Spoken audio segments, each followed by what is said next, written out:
Mtazamaji ya Hope Poa, na mimi niko salama kabisa, tayari nimefumbata mengi ya kihabari kwa ajili ya kuhabarishana.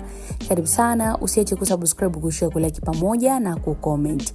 Hii ni Biomedia na leo tunaangazia taarifa ambako Mange ametoboa siri. Sugu amenusurika kufa, amelazwa Afrika Kusini baada ya kuandika ujumbe mzito kuhusu afya yake. Karibu sana mtazamaji, na tuangazie story hii upande wa kisiasa ambako huyu ni mkongwe wa muziki nchini Tanzania, lakini pia mwanasiasa wa Chama cha Demokrasia na Maendeleo Chadema, Joseph Mbilinyi maarufu kama Sugu, ambaye ametangaza kuwa amekuwa akiugua na sasa anaelekea nchini Afrika Kusini kwa ajili ya kupata matibabu. Sugu, ambaye pia ni mwenyekiti wa kanda ya Nyasa wa chama hicho, ametoa taarifa hiyo kupitia ujumbe alioandika kwenye akaunti yake ya Instagram official kabisa, akieleza kwa safari hiyo inalenga kuokoa na kuboresha afya yake zaidi.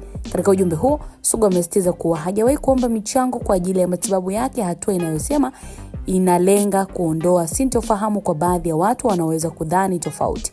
Badala yake amesema amekuwa akipambana na hali hiyo kwa utulivu, huku akiwa na imani na shukrani kwa Mungu pamoja na madaktari ambao wanamhudumia. Akiandika kwa hisia, Sugu amekumbuka historia ya maisha yake kwa kueleza kuwa mwaka 1993 aliwahi kujaribu kuingia Afrika Kusini lakini hakufanikiwa, na kipindi hicho pia alikuwa anakwenda kutafuta maisha.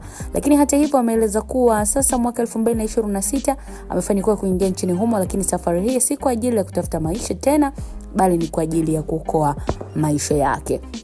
Katika nukuu, Sugu anaandika, anasema hatimaye leo 2026 ndio nafanikiwa kuingia SA. Sio tena kutafuta maisha, ila sasa ni kuokoa maisha. Ameandika Sugu katika ukurasa wake wa Instagram, akionyesha uzito wa changamoto ya kiafya ambayo inamkumba na sababu ya uamuzi wake wa kwenda kupata matibabu nje ya nchi. Aidha, Sugu ameongeza kuwa hali yake ya afya kwa sasa imeanza kuimarika na ana matumaini makubwa kabisa kuwa baada ya matibabu ataendelea kuwa na nguvu zaidi na kurejea katika shughuli zake za kila siku. Anaandika, anasema asante Mungu na madaktari, kwa afya yangu sasa imetengamana, soon nitakuwa fit, aliweza kuandika katika ujumbe wake. Ujumbe wake unaibua hisia kwa watu wengi mitandaoni ambao ni mashabiki, wafuasi na Watanzania kwa ujumla, na wameendelea kumtakia uponaji wa haraka kabisa na safari njema ya matibabu huko Afrika ya Kusini. Lakini mara tu baada ya ujumbe huo, msanii mkongwe lakini pia mbunge wa zamani wa jimbo la Mbeya mjini Bwana Mkubwa Sugu, na maneno kwa mengi mitandaoni kutaka kujua pengine nini sababu ya kulazwa kwake. Mwanaharakati wa mitandao ya kijamii Mange Kimambi ameweza kutoboa siri nzito kwa kudai kuwa Sugu aliwekewa sumu ambayo imepelekea tatizo lake, jambo ambalo wengi wamedai huenda sio kweli, maana hakuna taarifa rasmi iliyothibitishwa kama ni kweli. Lakini wapo ambao wamemwamini Mange, maana huwa anasemaga mambo ya ndani kabisa ambayo wengi huwa hawayajui. Sasa wewe ambao unatazama channel ya Biomedia, pengine una maoni gani?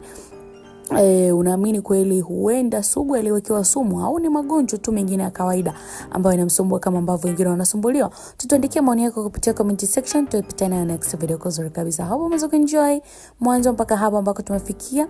Endelea kusalia nasi for more updates. Timu nzima ya Biomedia tunaendelea kumtakia pole Sugu arudi katika hali yake ya kawaida haraka. Baki nasi mtazamaji kwa update nyinginezo. Usiache kusubscribe, kushare, kulike pamoja na kucomment.